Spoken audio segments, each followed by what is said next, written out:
வந்து புளிக்கறி பண்ண போகிறேன். இது வந்து புளியோதரைக்கு சைட் டிஷ்ஷு. இது எப்படி செய்யறதுன்னு பார்க்கலாம். இப்போ கடாய் வந்து சூடாயிடுச்சு. இப்போ தேவையான அளவு எண்ணெய் ஊற்றிக்கலாம்.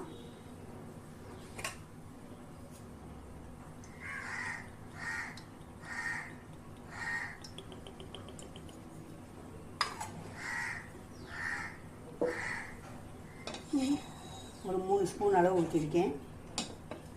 காயட்டும்.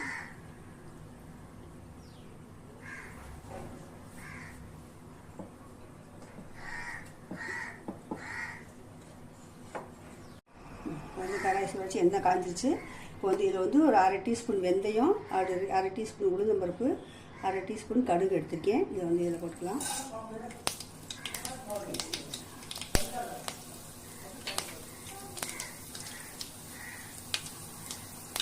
இல்லை 1/2 டீஸ்பூன் கடலைப்பருப்பு, அதையும் அதில் போட்டுக்கலாம்.